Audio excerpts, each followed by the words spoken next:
Hello students, आज हम लोग 11th का एक चैप्टर जिसका नाम है फंक्शंस को पढ़ेंगे। क्लास 12th में भी फंक्शन पढ़ना है। अगर आप 11th के फंक्शंस को अच्छा से नहीं समझे तो 12th का फंक्शन समझना आसान नहीं है। ये तो हम लोग कहें तो फंक्शन का जो यूज है वो ऑल ओवर 12th क्लास का मोस्ट ऑफ द चैप्टर में यूज है इसका, और 11th में भी इसका यूज है। तो फंक्शंस चैप्टर को समझना बहुत मतलब कर सकते हैं कि आप फंक्शन को समझ गए तो बहुत सारा चैप्टर जैसे 12th में कंटिन्यूटी है, जो है डिफरेंशिएबिलिटी है, सारे के सारे जो है वो फंक्शंस पर ही डिपेंड है। तो हम लोग जो है सो सबसे पहले फंक्शन चैप्टर पढ़ेंगे। और ये फंक्शन जो है, फंक्शंस क्या होता है, तो अगर आप पहले सेट पढ़े होंगे, रिलेशन पढ़े होंगे, तो फंक्शन को समझना आसान है। जैसे आप अगर कह सकते हैं कि रिलेशन जो है, रिलेशन अगर पढ़े हैं तो उसका स्पेशल काइंड एक होता है, उसी को हम लोग फंक्शन कहते हैं। आप रिलेशन अगर पढ़े हैं तो फंक्शन समझना आसान है। तो फंक्शन है क्या, एक्चुअल में फंक्शन है क्या, इस चीज़ को हम लोग समझेंगे। तो सबसे पहला जो है वो हम एक समझते हैं, ऐसे लेना है कि दो नॉन इम्पटी सेट लिए ए एंड बी, ये and B are two non empty set. जैसे राम का रोल नंबर 1 है, श्याम का रोल नंबर 2 है, और किसी और का एग्जांपल लेते हैं, राम, श्याम, राजू, इसका रोल नंबर 3 है। तो ये और बी जो है दो नॉन इम्पटी सेट है, दो नॉन इम्पटी सेट है। इसके बीच एक रूल एसोसिएट है जिसका नाम हम लोग देते हैं एफ। क्या देते हैं? एफ। तो ये और बी के बीच एक रूल एसोसिएट है, जैसे कि रिलेशन में होता था। तो हम लोग कह सकते हैं कि एक तरह का जो है वो फंक्शन क्या है, तो फंक्शन कह सकते हैं कि रिलेशन का जो है वो सब सेट है। कह सकते हैं फंक्शन क्या है, रिलेशन का सबसेट है एक तरह से। तो एक रूल है जिसका नाम है एफ, जो सेट ए से बी में एसोसिएट है। ये रूल क्या है, तो राम का रोल नंबर 1 है, श्याम का रोल नंबर 2 है, राजू का रोल नंबर 3 है। इस तरह से ये एक दूसरे से रिलेट है। तो यही जो रूल जो है इसी को फंक्शन कहा जाता है। अगर हम इसको अच्छे तरीके से डेफिनेशन समझे तो डेफिनेशन क्या हो सकता है, डेफिनेशन इसका होगा, let A and B are non empty set, are non empty set. A और बी क्या है, नॉन इम्पटी सेट है, जिसमें इन विच ये rule F is associates from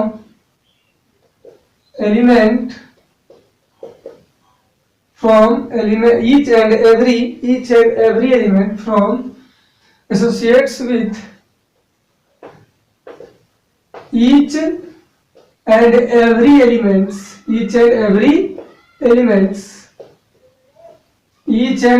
elements of set ये टू यूनिक एलिमेंट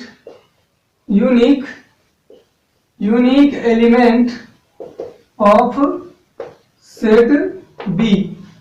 कहने का मतलब है कि एक ऐसा रूल जो सेट ए के प्रत्येक एलिमेंट जो है वो एसोसिएट हो किसके, यूनिक एलिमेंट, बी के यूनिक एलिमेंट से। Then rule F is called function.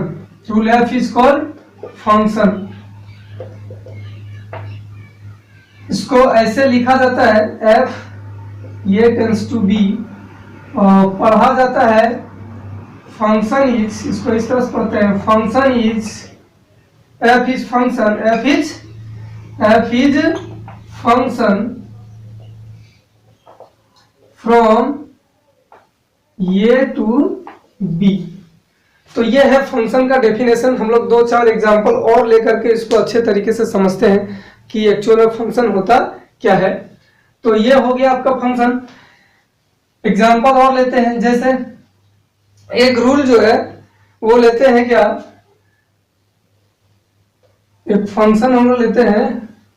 ये फंक्शन क्या है, तो ये फंक्शन जो है वो है कि एक्स स्क्वायर, यहाँ अगर एक्स एलिमेंट है तो यहाँ पर क्या होना चाहिए, एक्स स्क्वायर ये होना चाहिए। तो 1 का स्क्वायर कितना होता है, 1 होता है। 2 का स्क्वायर कितना होता है, 4 होता है। -2 का स्क्वायर क्या होता है, तो -2 का स्क्वायर भी होता है 4, और 3 का स्क्वायर 9, और 4 का स्क्वायर 16।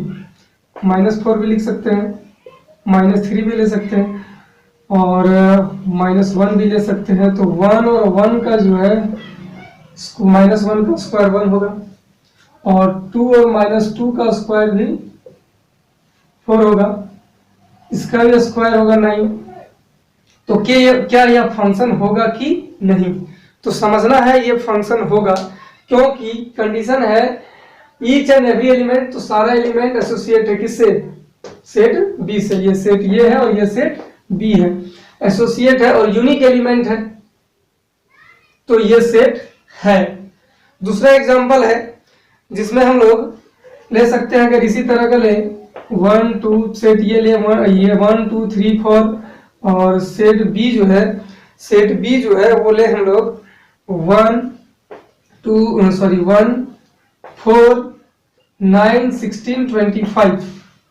तो क्या ये सेट फंक्शन है या नहीं, तो ये जो है वो फंक्शन है कि नहीं, तो इसमें देखना है कि ये सब एसोसिएट है इससे, ये इसका स्क्वायर है, वही फंक्शन लिए हैं कि ये जो बी जो है वो ये का स्क्वायर है, तो ये 4 का हो जाएगा 16, और 4 का हो जाएगा 16, तो 1 एलिमेंट इसमें रिमेनिंग हो गया। तो क्या ये इसमें जो है वो फंक्शन है कि नहीं, तो कंडीशन जो है वो ईच एंड एवरी एलिमेंट ये का सारा एंगेज होना चाहिए, बी का एंगेज रहे या ना रहे, बी का एलिमेंट जो है वो एंगेज रहे या ना रहे, इसमें कुछ बचा भी रह सकता है तो वो फंक्शन होगा, इसलिए हम लोग जो है इसको फंक्शन कहेंगे। लेकिन इसी तरह का नेक्स्ट एग्जांपल अगर जस्ट इसको रिवर्स कर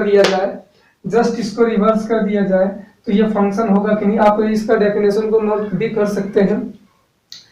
तो ये जो है वो फंक्शन होगा कि नहीं, नेक्स्ट एग्जांपल हम लोग लेकर के देखते हैं। एग्जांपल क्या होगा, इसका जस्ट रिवर्स करते हैं, अंडर रूट हम लोग पढ़े हैं, तो एक रूल है एफ, जो इधर सेट ए के एलिमेंट का स्क्वायर रूट होगा, तो 1 4 9 16, इसका अंडर रूट 1 भी हो सकता है, -1 भी हो सकता है 1 का। 4 का अंडर रूट जो है वो 2 भी हो सकता है, -2 भी हो सकता है, 9 तक ही लेते हैं, ज्यादा एलिमेंट नहीं लेते। 2 का -2 + 2 दोनों हो सकता है अंडर रूट, और ये जो है 3 भी हो सकता है, -3 भी हो सकता है, स्क्वायर रूट कहते हैं। तो क्या ये फंक्शन होगा क्या नहीं, तो सबसे पहला कंडीशन है कि each and every element of ये होना चाहिए, तो इसमें तो सारे एलिमेंट एंगेज है, ये का बी का भी सारे एलिमेंट एंगेज है, लेकिन उसमें था डेफिनेशन की यूनिक बी जो होगा वो बी का एलिमेंट जो होगा ए के साथ यूनिक होना चाहिए, जबकि इसमें जो है वो फर्स्ट एलिमेंट जो है वो 2 एलिमेंट के साथ एसोसिएट है, इसलिए ये जो है वो फंक्शन नहीं होगा। तो 3 तरह दो देखिए, ये फंक्शन हो गया each and every element, first में एग्जांपल जो लिए थे वो भी था फंक्शन, ये जो है ये फंक्शन होगा। सेकंड में एलिमेंट बचा रह सकता है बी सेट में, लेकिन कभी भी ये सेट में एलिमेंट नहीं बचना चाहिए, जैसे अगर एलिमेंट बच जाता है यहाँ पर, ये एसोसिएट नहीं होता तो भी फंक्शन नहीं होता। और बी का 2 एलिमेंट के साथ यूनिक एलिमेंट, मतलब कह सकते हैं कि सेट बी का जो है वो यूनिक एलिमेंट जो है वो एसोसिएट होना चाहिए, अगर यूनिक एलिमेंट एसोसिएट नहीं है तो वो फंक्शन नहीं है। तो ये हो गया फंक्शन का डेफिनेशन, जो हम लोग अच्छे तरीके से समझ चुके हैं। तो ये सारा एग्जाम्पल है, बहुत इंपॉर्टेंट है। आगे हम लोग देखते हैं कि लेते हैं 2 सेट लेते हैं, ये एंड बी आर 2 सेट्स, इसमें एलिमेंट x है और इसमें एलिमेंट y है, और एक रूल एसोसिएट है f, जिसको हम लोग फंक्शन कहेंगे। तो ये जो रूल एसोसिएट है f, तो पहले को क्या कहते हैं, x को क्या कहा जाता है, y को क्या कहते हैं। तो x जो है ये x होगा, तो इसको हम लोग fx भी कह सकते हैं। फंक्शन fx ये किसके इक्वल होता है, y के इक्वल होता है। इसका दो नाम है, इसको कह सकते हैं, y को कहा जाता है, इधर के जो एलिमेंट होंगे उसको हम लोग कहते हैं इमेज ऑफ x। y को क्या कहा जाता है, y को कहा जाता है, y को हम लोग कहते हैं इमेज ऑफ x। जबकि इसको क्या कहते हैं, इसको कहा जाता है प्री इमेज ऑफ y। ये किसका प्री इमेज होगा, y का। x को कहा जाता है प्री इमेज ऑफ y। तो ये हम लोग को समझ में आना चाहिए। और इसको लिखा ऐसे भी जाता है f इनवर्स। ये किसका इनवर्स है, y का। इसको ऐसे लिखा जाता है, प्री इमेज कहा जाता है, इसको f इनवर्स y कहा जाता है। अब हम लोग f इनवर्स y कैसे लिखते हैं देखते हैं। तो ये जो है एक और एग्जांपल लेते हैं जिससे आसानी से समझ में आएगा। तो हम लोग स्क्वायर ही लेते हैं, एक सेट लिए ये, दूसरा सेट b, एक फंक्शन f है जो एसोसिएट है a to b।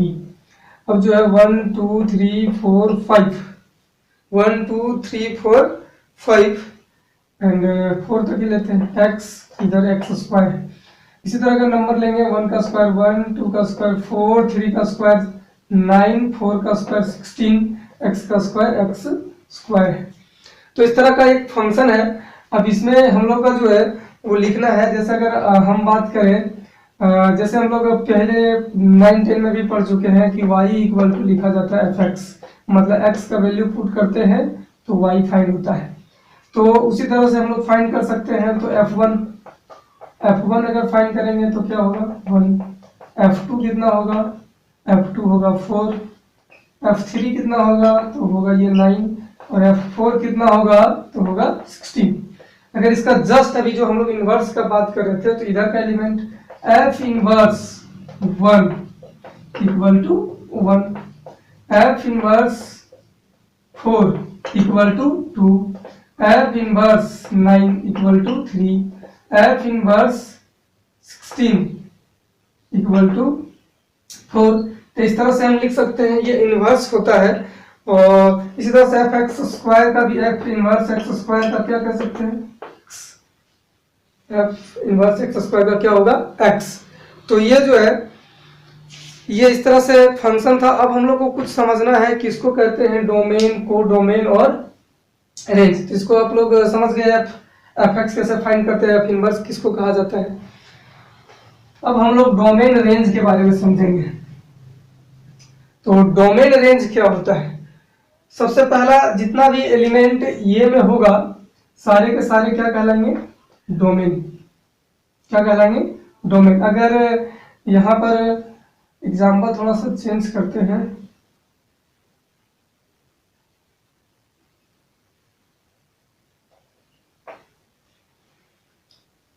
डोमेन यहाँ पर जितने भी एलिमेंट इसमें ये सेट में होंगे सारे क्या कहलाएंगे, डोमेन। तो डोमेन हम लोग कर सकते हैं, डोमेन इक्वल टू क्या होगा 1 2 3 4, ये सारे क्या कहलाएंगे, डोमेन।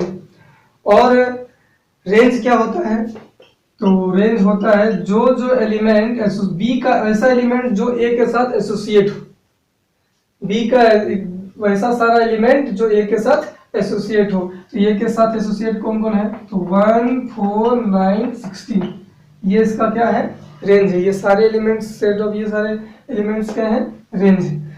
और एक है कोडोमेन। कोडोमेन किसको कहते हैं, तो कोडोमेन जो होता है वो बी का जितना भी सारा एलिमेंट, हम बता दें कि ए का सारा एलिमेंट एसोसिएट होना चाहिए, बी का एसोसिएट रहे या ना रहे वो फंक्शन कहलाएगा।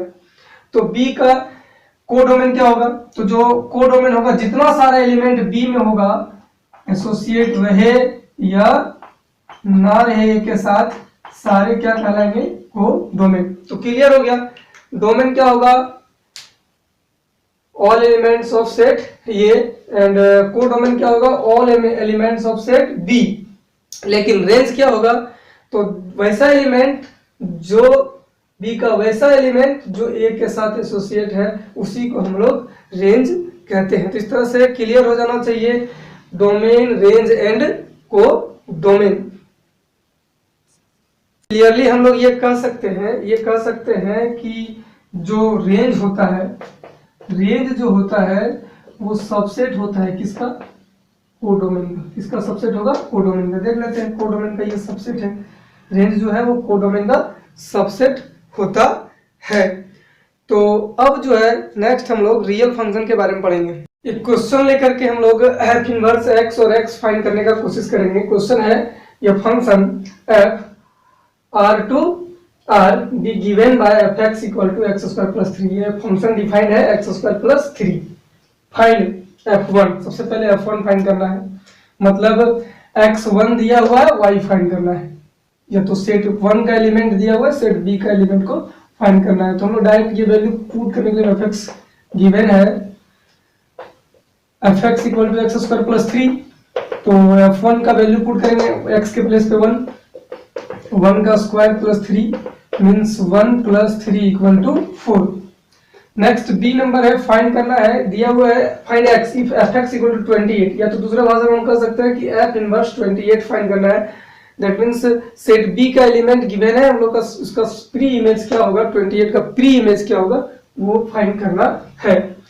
तो F x equal to given है 28, एफ एक्स डिफाइंड है X square plus 3 equal to 28, मतलब सेट बी का एलिमेंट है 28, तो हम लोग को एक्स फाइंड करना है। वाई गिवन है, क्या फाइंड करना है, एक्स फाइंड करना है।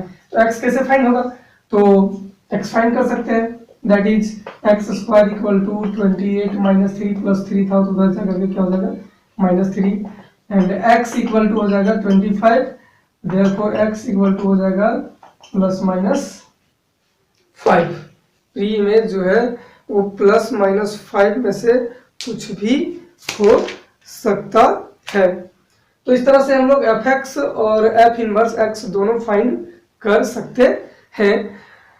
नेक्स्ट जो है वो हम लोग का है रियल फंक्शन। रियल फंक्शन क्या होता है, तो रियल फंक्शन जो है वो ये function F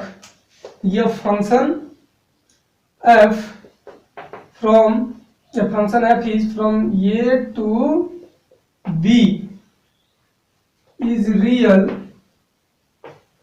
function if A is subset of R and B is subset of R। Means हम कह सकते हैं कि ये जो है A टू B एक फंक्शन है F, रियल तभी कहलाएगा जब ए का जितना एलिमेंट जो होगा सारा एलिमेंट किसका सबसेट होना चाहिए, रियल नंबर का। आर मींस यहाँ पर क्या है, रियल नंबर। आर का रियल नंबर का सबसेट होना चाहिए ए का एलिमेंट को भी, और बी का भी एलिमेंट जो है वो रियल नंबर का सबसेट होना चाहिए। तो हम लोग उसको क्या कहेंगे, रियल फंक्शन। रियल फंक्शन अब जो है इस तरह से भी है कि डिफिनाइट फंक्शन या तो फिनाइट फंक्शन किसको बोलेंगे, जिसमें नंबर ऑफ एलिमेंट्स फिक्स हो उसको डिफिनाइट फंक्शन कहेंगे, मतलब काउंटेबल हो, और जिसमें काउंट नहीं किया सकते नंबर ऑफ एलिमेंट को उसको हम लोग इंडिफिनाइट फंक्शन कह सकते हैं। तो रियल फंक्शन यही होता है कि दोनों का जो ए सेट का और बी सेट का जो नंबर्स हो मतलब एलिमेंट्स हो वो जो है वो रियल नंबर का क्या होना चाहिए, सबसेट। तो नेक्स्ट है जो है some standard real function. Some standard real function में सबसे पहला जो हम लोग को पढ़ना है वो है कांस्टेंट फंक्शन। कांस्टेंट फंक्शन किसको कहेंगे, तो कांस्टेंट फंक्शन जो होगा वो लेट ये function f from a to b is said to be ये सॉरी a टू b नहीं r टू r, अभी हम लोग रियल फंक्शन का टाइप पढ़ रहे हैं। तो f जो है f कहां से कहां है, r to r is said to be a constant function if it is defined as कैसे डिफाइंड होना चाहिए, defined as defined as fx equal to k, fx equal to k for all x belongs to r, for all x belongs to r, where k is a fixed, where k is a fixed number, कोई fixed real number होना चाहिए, k is a fixed real number, मतलब कुछ भी x का value डाले तो एक ही नंबर आएगा। तो हम लोग का जो है वो दो सेट लेते हैं, जैसे एग्जांपल लेते हैं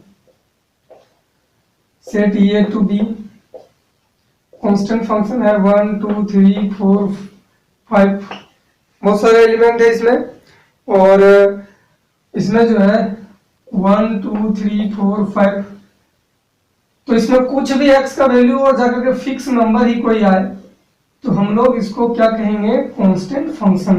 मतलब fx का वैल्यू फिक्स है कि 3 आएगा, कोई भी वैल्यू पुट करे 3 होगा तो होगा ही, तो हम लोग उसको क्या कहते हैं, कांस्टेंट फंक्शन। कांस्टेंट फंक्शन जैसे हम लोग कह सकते हैं फिजिक्स में इस तरह का एग्जांपल लिया जा सकता है कि अगर हम लोग जो है टाइम बढ़ता है, अगर हम एक जगह स्थिर रहें तो जहां है डिस्टेंस बढ़ेगा नहीं, कांस्टेंट है, भले टाइम कितना बढ़ाते जाइए, 1 घंटा 2 घंटा, अगर स्थिर है तो डिस्टेंस बढ़ेगा नहीं, तो उसी कांस्टेंट है, फिक्स है। तो मतलब कोई भी वैल्यू x का पुट करे उसका जो फाइनल वैल्यू आएगा f का पुट करने के बाद फिक्स कोई नंबर आएगा, वही नंबर आएगा, वेरी नहीं करेगा, तो वो जो कहलाएगा वो कांस्टेंट फंक्शन कहलाएगा। तो इसका डोमेन क्या हो सकता है, इसका डिस्कस करेंगे हम लोग, डोमेन और रेंज।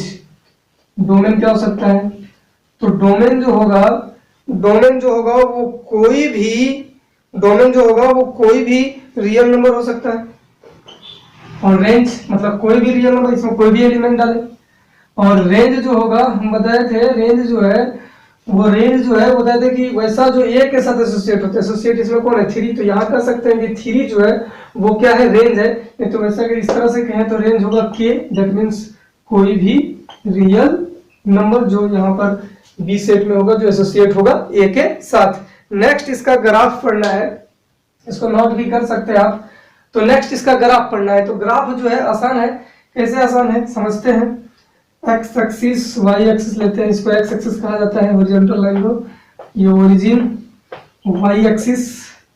तो इसमें जो है वो कांस्टेंट fx, ये जो होगा ये k फिक्स नंबर है, और ये पैरेलल होगा किसके, एक्स एक्सिस का। एक्स एक्सिस का कोई भी वैल्यू पुट करे 1 2 3 4 5, कोई भी वैल्यू पुट करे, इसका फिक्स्ड जो होगा y वो फिक्स होगा, k है तो k ही होगा। यहाँ 3 अगर पुट करे तो 1 2 3, तो फिक्स 3 का साथ भी 3 होना चाहिए, जिसे पेयर में लिखते थे, 1 के साथ भी 3, 2 के साथ भी 3 के साथ भी 3, तो 1 के साथ भी 3, तो x1 तो y3, 2 तो y3 तो y भी 3, तो ये कांस्टेंट है। तो कांस्टेंट फंक्शन का ग्राफ कैसा होगा, एक्स एक्सिस के पैरेलल, किसके पैरेलल होगा, एक्स एक्सिस के पैरेलल। तो ये इसका ग्राफ हो गया, और ये इसका डेफिनेशन, डोमेन और रेंज, 3 चीज हम लोग को पढ़ना पड़ेगा। सबसे पहले फंक्शन, कोई भी फंक्शन है तो उसका डेफिनेशन क्या होगा उसके बारे में समझेंगे, फिर उसका डोमेन और रेंज, और थर्ड जो है वो ग्राफ समझना होता है। तो कांस्टेंट फंक्शन का ग्राफ जो है ऐसे होता है। नेक्स्ट हम लोग देखते हैं, नेक्स्ट है आइडेंटिटी फंक्शन। तो आइडेंटिटी फंक्शन क्या होगा समझना है। कोई फंक्शन है जो डिफाइंड है r to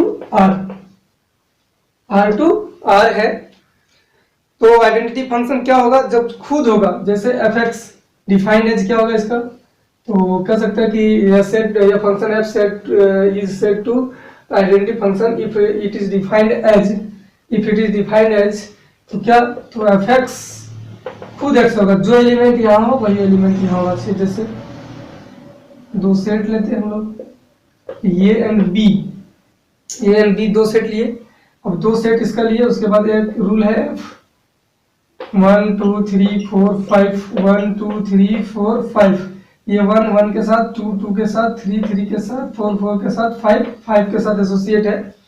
तो ये जो है जो भी एलिमेंट हम लोग लिए वही इसका इमेज भी हो रहा है, और अगर मतलब सेम होना चाहिए, इमेज और प्री इमेज दोनों सेम होना चाहिए। तो ये जब सेम होगा नंबर, तो क्या होगा, उसको हम लोग कौन सा फंक्शन कहेंगे, आइडेंटिटी फंक्शन। इसमें x जो होगा for all x belongs to R, तो इसका डोमेन और रेंज क्या होगा, तो डोमेन और रेंज जो होगा, डोमेन भी जो होगा क्या हो सकता है, डोमेन बताए थे ए में जितना एलिमेंट, तो रियल नंबर कोई भी हो सकता है, डोमेन होगा R। रेंज क्या होगा, तो रेंज भी जो होगा वो R होगा, रेंज क्या होगा R होगा, कोई भी रियल नंबर हो सकता है, जो यहाँ पर रियल नंबर लेंगे वही रियल नंबर होगा। तो डोमेन और रेंज इसका दोनों क्या होगा R। नेक्स्ट है इसका ग्राफ, ग्राफ क्या होगा, तो ग्राफ जो होगा वो बहुत आसान है, इसका भी graph x dash y dash, अगर हम लोग नंबर ले 1 2 3 4 5 6, कोई भी रियल वैल्यू ले, इधर भी नेगेटिव में भी ले सकते हैं रियल वैल्यू। तो अगर 1 लिए तो 1 होना चाहिए, तो 1 1 2 2 3 3 4 4, मतलब ऐसा लाइन जो इस तरह से क्रॉस करता हो, ये रफ स्केच है, मतलब इस तरह का इसका ग्राफ होगा। किसका ग्राफ होगा, तो आइडेंटिटी फंक्शन का ग्राफ जो होता है वो ऐसे होता है। इसका हम लोग तीनों डिस्कस कर लिए, सबसे पहला डेफिनेशन, फिर डोमेन, रेंज एंड ग्राफ।